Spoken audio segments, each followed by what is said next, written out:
Greetings from LASIP Society. Welcome to the Roundtable Conference on Opportunities, Challenges to Educate Rural Children in India, September 12, 2015 at the Collab House.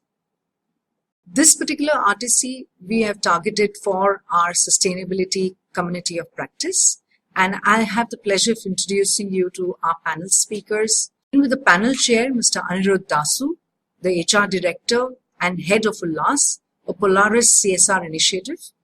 He comes from the company called Polaris. We have Mr. Rambabu Kaipa, who's the leader for IT Delivery Strategic Initiatives, a CSR champ, Infosys. We have Mr. S. Shivashanmugam, volunteer Isha Vidya, otherwise a senior project manager, Sterling and Wilson Powergen Private Limited. We have a very beautiful smiling Geeta Goti, social worker, Director HR, Hughes Consulting Limited, Vice President of Confederation of Women Entrepreneurs of India. We have this young, energetic Asmita Kulkarni, a CSR professional. She leads the employee volunteering initiatives for Dr. Reddy's. And very smiling Anamika Sharma Iyer, Associate Vice President, Corporate Sustainability, Tata Business Support Services Limited. A very passionate panel, very enthusiastic, spent almost about 3 hours brainstorming and coming up with this presentation. I would like to also introduce the Hyderabad team, Rema Karat, Surekha. I have the pleasure of also introducing you to the national team, Mr. Pawan Kota, Chandrasekhar, myself Vanita, Shilpa Roy Kota, and Vivek Verma, who heads the industry outreach. And I would now like to invite Vivek to take us through the SWOT, strengths and weaknesses. Thank you very much, Vanita. I'm going to talk about the strengths and the weaknesses today. Starting with the strengths, I think in the world we are living in today, where technology has become such a powerful tool and has become a big enabler for most industries, I don't see that any different in our space of rural education. I think it is one of the biggest strengths we have, which will probably play a very disruptive role in terms of how education is imparted and how we look at rural education when we are trying to cross geographies and get to new territories. So clearly one of the strengths I see is technology going forward. I think the whole corporate partnership that is beginning to happen, partly because of the government initiatives and partly because the awareness and the sensitivity around some of these social causes has become so much higher. I think that in itself is going to be a huge strength for rural education going forward, where corporates will come forward and partner in a big way. And I think that kind of leads to one other huge benefit that will happen, which is a collaborative effort between the various stakeholders involved, which is the government, the NGOs, the corporates, the society at large, and last but not the least, the schools. And when this collaborative effort happens, I think that is a huge strength. With far more exposure and knowledge that's available to people. I think a lot of great stuff can happen when this collaborative effort is used. So I think these are some of the strengths that I clearly see going forward for the rural education perspective. Nothing in life is easy. So while there are strengths, there are also weaknesses. And I think one of the weak links as we deliberated today and we see is how do we equip the teachers to come up to speed in terms of what needs to be done. And when we talk about teachers, I don't mean them as a specific group, but how do we equip them to come up to a higher speed? And one of the weaknesses is in the way they operate today. Do they have enough aids to be able to part the education to the students? Do they have enough motivation?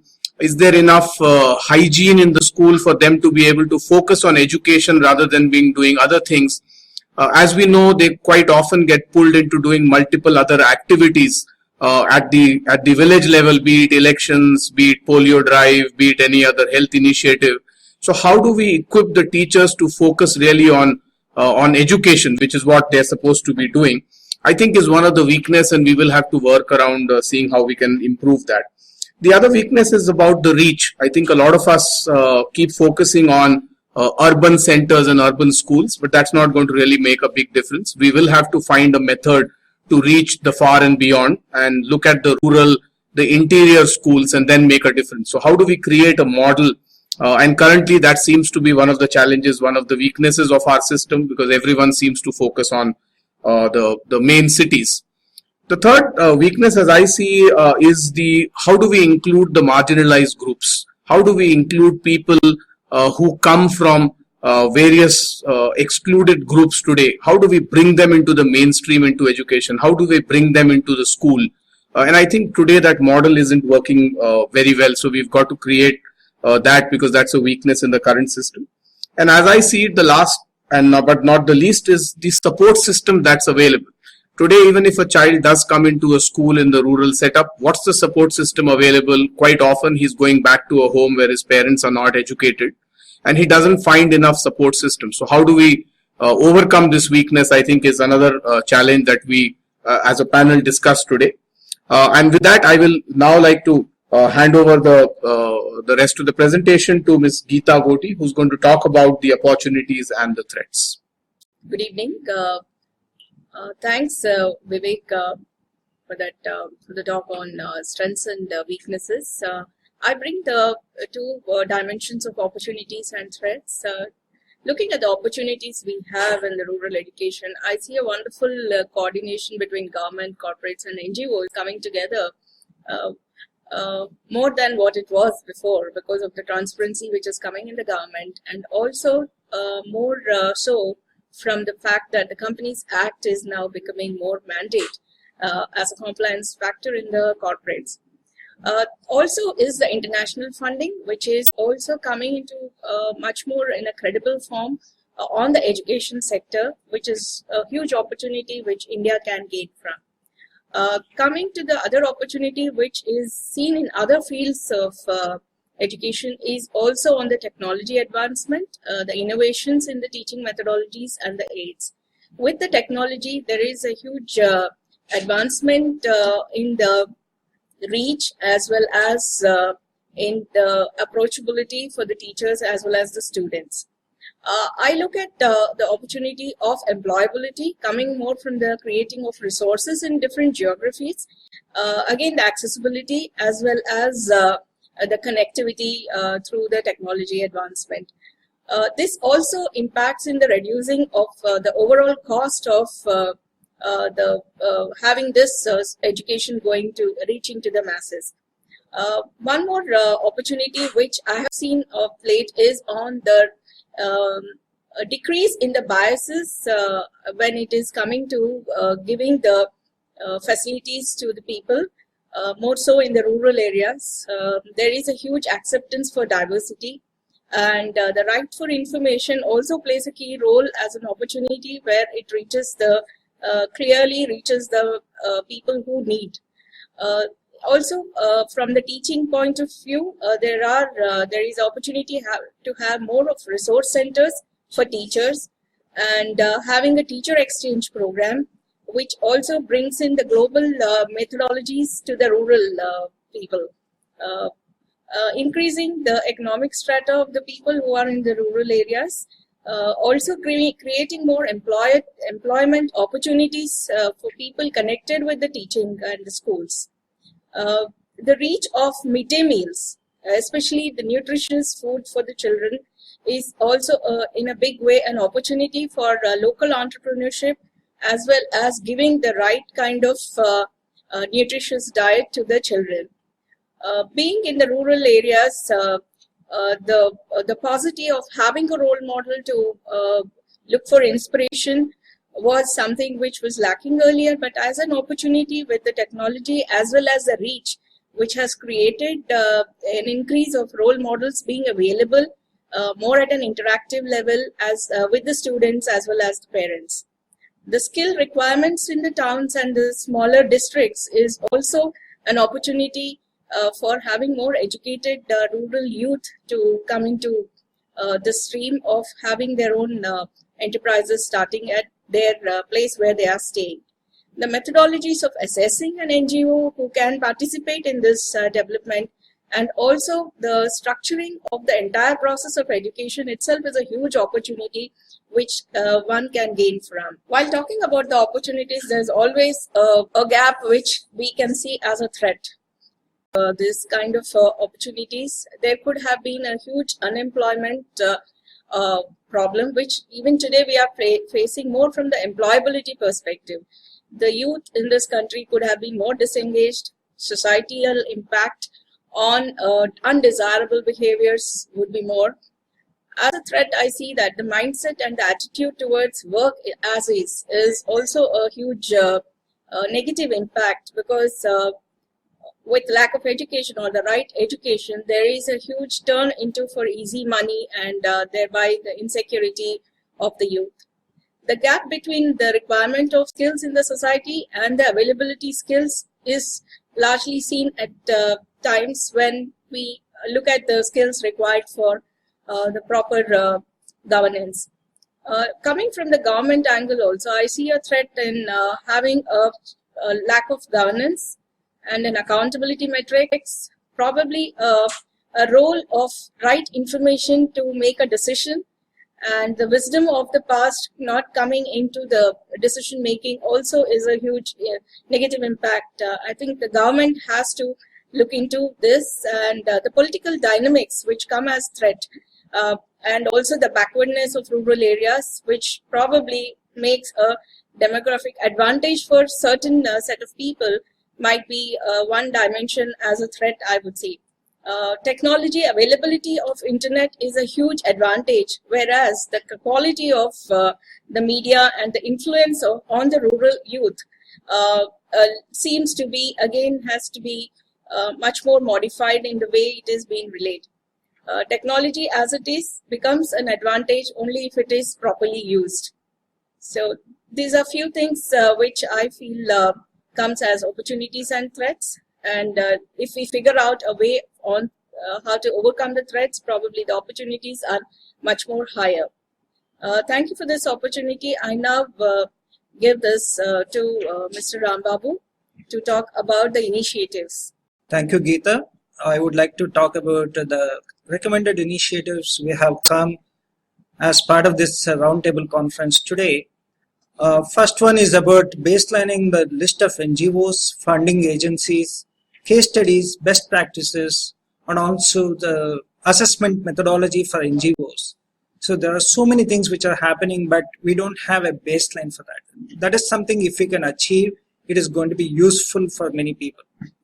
Second one is when we actually showcase these things, and how do we showcase to public about role models, case studies, and there are some companies who are giving sabbaticals for people to work on these kind of initiatives.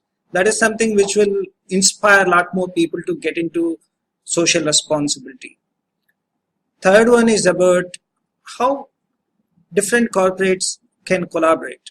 For example, there can be Tata's who is doing something, Infosys, Polaris, but everybody does it in silos. So if we can actually collaborate better, that will be a wonderful future. The last one is about creating awareness campaigns for nutrition, hygiene, and other things. So these are the few things we talked about. I will also talk about one of the case study which we are working on. The study we want to talk about is getting the underprivileged kids who are not going to schools, getting them back as students. For example, there are a lot of workers who work in the cities. They come from villages. They may be working as carpenters, or they may be working as masons or buildings. So when you look at those workers, they don't have a permanent place in the city. So they live on the roadside, maybe in the camps or different kinds of housing, and they don't actually stay in one place. Because of that, the children from these families do not go to schools. For example, in the Lingampalli area, near the railway station, there are more than 65 families living on the roadside. So as a team, we went to the parents, we talked to them, and we asked them to send their children to the school. Some of these children are actually earning 200 rupees or 300 rupees by way of begging or collecting the plastic bottles of waste. So it was difficult for the parents to let go this income and send the children to school. So what we have done is we talked about how education will help them. We convinced the parents. We even got into agreements with the parents. We talked to Rajiv Vidya Mission, Sarva Shiksha Abhiyan, and we started a bridge school. So the bridge school is a concept where a child who is like 7, 8 years or 9 years, who has not gone to any school so far, they will learn all the subjects or education which is appropriate for that person's age and then move to regular school. So in the last 1 year, what we have done is we got a few teachers appointed for the school. Getting a place was difficult because if you look at it, all these beggars and rag pickers, they will be coming to the school, and none of the landlords were ready to give a place for the school. And also, the parents of the children didn't want to send the students for more than 2 kilometers. So also the parents did not want to send the students for more than 2 kilometers distance. So we found a place in Lingampally railway station. We set up the school. We got the teachers. We got the funding. We got the students. In last 1 year, the results are fantastic. The hygiene level of the students has increased. We didn't see much drop of the students from the school. We also have noticed that their educational levels have gone up. The volunteers from Infosys have visited many times and they are very happy to see the progress. We are spending almost 12 lakhs per year on this school. And this is a model which we can replicate in villages where if there are students who are not going to school, how do we actually get them back to education? That is something which we think it happened very well, and we can replicate it to other places as well. At this point of time, I would like to welcome Siva from Isha Vidya, who can talk about one more case study, which is very interesting. Thank you. Isha Vidya and Rural Initiative founded by Sadhguru Jagi Vasudev with a vision to provide high quality school education to rural children who cannot otherwise afford it. With a vision of a holistic, activity-based approach, nurturing children's development beyond just academics, ensuring that the children realize their full potential and learn in a joyful manner. Started as one school in 2006 in Coimbatore, Tamil Nadu, Isha Vidya today has 9 dedicated Isha Vidya schools in rural areas, 5 in Tamil Nadu and 1 in AP. 1,820 children are benefited out of it, and 47% of them are girls. Having accomplished crucial intervention in 56 government schools in Tamil Nadu, which is impacting 34,000 children, and this was possible only out of the experience gained out of the 8 schools which was created in the past. Today, Isha Vidya has signed 400 an MOU with the Telangana. I can just break and restart. Yeah. Okay. Today, Isha Vidya has signed an MOU, and now Isha Vidya has signed an MOU with the Andhra Pradesh government for crucial intervention in 460 government schools, which will benefit around 38,000 children in the rural district of Chittoor. In the government schools, these activities will be the crucial activities will be training the teachers for an activity-based learning, remedial classes for the slow learners, and a special English learning program for the government children. We at Isha Vidya have a credible track record of cost-effective implementation with delivering high quality at significant scale of operations. The proven, replicable, scalable and sustainable model in rural education serves the lowest economic segment of rural India.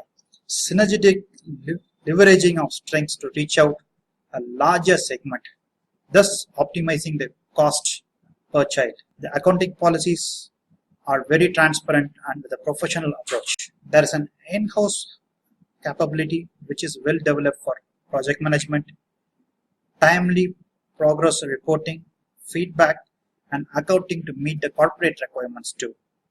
The low admin costs of Isha Vidya are mainly due to the high volunteer engagement.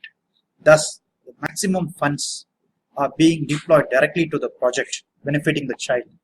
The outcome and impacts of Isha Vidya are the holistic development of the rural child in a very child-friendly environment. The slow learners are mainstreamed through extra teachers within the same year. This is deeply influencing parental attitudes towards education, especially continuance of girl-child education, enhanced expectation from education in English, minimizing pressure to drop out, reaching out the lowest economic segment of rural India in a sustainable manner. An independent third-party evaluation by education initiatives shows Isha Vidya kids perform better when compared to the other rural schools in India. Thank you. Thanks, Shiva. Thank you so much. I will talk about the Tata Affirmative Action Program, which has been running now for 6 years, and it's based on an old legacy of the Tata's CSR program. This Tata Affirmative Action Program called TAP is run out of the chairman's office, and this is a CSR program which is designed solely for people coming from the affirmative action community. The uniqueness of this program is that it is based on the Malcolm Baldrige model of excellence, and every bit of it is matricized right from the implementation to the final assessment part of it. The way this forum works is that there is around group companies are asked to come and talk about or send in an application about the affirmative action work that they do. At this point of time, 54 group companies are part of this program. The agenda focuses on 4 basic points, and those are employment, employability, entrepreneurship, and education. And you are basically judged on that. When I say judged, there's an assessment round that around 100 people are trained across Tata companies. And these trained people, apart from running an exercise for their own company, where other people come and participate and look at their programs, they go to other companies. So it's a very interactive 360-degree approached program where your program is assessed basis the intervention, the reason for the intervention, every criteria. So let me take since we're talking about education today, let me take the example of education. In education, right from the school, why did you go to a school? What kind of interaction did you have with the school? What kind of matrices are you running to see whether the school is actually improving or not are run? We do not discriminate with the general population in terms of like if there are school kids there who are from the non-affirmative action background, they also get the same education. But we only count the number of kids who are from the affirmative action program. Pass it on to Anirudh. I also would like to thank Glassip Society for giving this opportunity. I'm here representing Ullas Trust, a CSR initiative of Polaris employees. And our main objective is to instill can-do spirit in the students going to the government-aided schools in the country. And in this regard, we conduct an annual workshop and invite all the Ullas students. And we also invite eminent personalities and get an opportunity for the students to interact with them in the offices that we are operating from. So these are the people whom we all respect in the society and whom we look forward to for influencing our children in a positive way. We also reach out the students in the rural areas by going to the schools in our towns and villages, and then we conduct our flagship program called Diary of Dreams. And in this program, we talk about how role models can influence us. We also talk to them about how they can plan for their career, how they can dream big, and how they can achieve something big in life, and they are second to none. So this is the can-do spirit that we try to inculcate in them through our programs. We have also created a specific training program on life skills and we train our ULA students through this program, and that is something very useful for the students in these government aided schools. Thank you once again, and I would like to hand over this to Ashmita. Thank you. Thank you, Anirudh. We will be now talking about how the rural education sector would be in coming 5 to 25 years. With increased awareness and participation from the various players, we expect a positive change in the rural education sector. In the next 5 years, we expect the technology would reach out to more and more schools. There will be a healthy relationship between all the players, resulting in improved access and quality of education both. All these improvements would result in enhanced employability. Information will rule the world. The information will be available at fingertips.